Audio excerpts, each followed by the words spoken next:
بسم اللہ الرحمن الرحیم۔ السلام علیکم ورحمۃ اللہ وبرکاتہ۔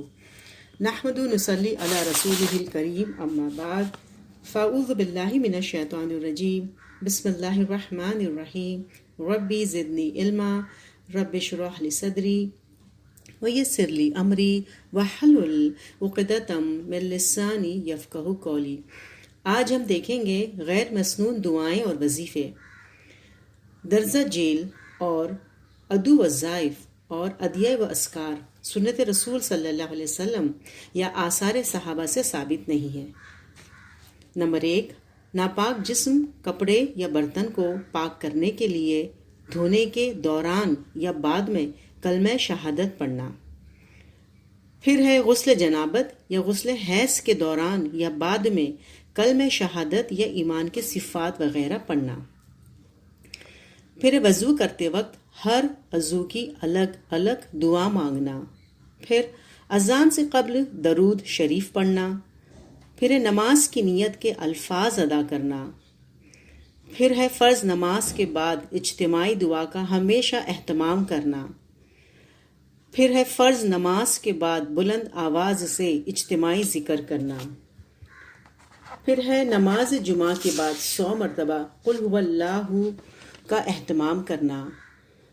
پھر ہے نماز جمعہ کے بعد ایک دوسرے کو تقبل اللہ منا و منکم کہنا۔ پھر ہے نماز جمعہ کے بعد کھڑے ہو کر بلند آواز سے اجتماعی درود شریف پڑھنا۔ پھر جمعہ کے دونوں خطبوں کے درمیان 3 مرتبہ بلند آواز سے اجتماعی درود شریف پڑھنا۔ پھر عید کے دونوں خطبے تکبیر سے شروع کرنا۔ پھر ہے نماز جنازے سے قبل اذان دینا۔ پھر نماز جنازے کے بعد صف میں بیٹھ کر دعا کرنا۔ پھر ہے روزہ رکھنے کی نیت کے الفاظ ادا کرنا۔ پھر ہے شہر میں داخل ہونے کی مسنون دعا کے علاوہ مکہ یا مدینہ میں داخل ہوتے وقت دوسری دعائیں مانگنا۔ پھر طواف کرنے کی نیت کے الفاظ ادا کرنا۔ پھر طواف کے ہر چکر میں الگ الگ مروجہ دعاؤں کا اہتمام کرنا۔ پھر سعی کی نیت کے الفاظ ادا کرنا۔ پھر ہے سعی کی ہر چکر میں الگ الگ مروجہ دعاؤں کا اہتمام کرنا۔ پھر ہے مقام ابراہیم اور مقام ملتزم پر مخصوص مروجہ دعاؤں کا اہتمام کرنا۔ پھر ہے مکہ سے رخصت ہوتے ہوئے وداعی دعا مانگنا۔ پھر مسجد میں داخل ہونے کی مسنون دعا کے علاوہ مسجد الحرام یا مسجد نبوی میں داخل ہوتے وقت دوسری دعائیں مانگنا۔ پھر روضہ رسول صلی اللہ علیہ وسلم پر مسنون درود و سلام کے علاوہ دوسرے طویل و عریض مروجہ درود و سلام پڑھنا۔ پھر روضہ رسول پر درود و سلام کے بعد اشفینی باللہ الامان یا رسول اللہ الشفاعت یا رسول اللہ جیسے الفاظ کہنا۔ پھر ہے درود السلام کے بعد وَلَوْ أَنَّهُمْ اِذْ ظَلَمُوا أَنفُسَهُمْ تلاوت کر کے بخشش کی درخواست کرنا۔ پھر ہے نزول وحی کی جگہ کھڑے ہو کر ملائکہ پر سلام بھیجنا۔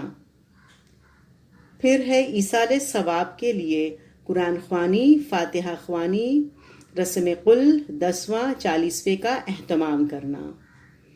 پھر ہے میت دفن کرنے کے بعد سر کی طرف کھڑے ہو کر سورہ فاتحہ اور پاؤں کی طرف سورہ بقرہ کی ابتدائی آیتیں تلاوت کرنا۔ پھر میت کو غسل دیتے وقت قرآن پاک کی تلاوت یا ذکر کرنا۔ پھر ہے جنازہ لے جاتے ہوئے بآواز بلند ذکر کرنا۔ پھر بسم اللہ کا قرآن پاک ختم کرنا۔ پھر ہے چنوں پر 70,000 مرتبہ کلمہ پڑھنا۔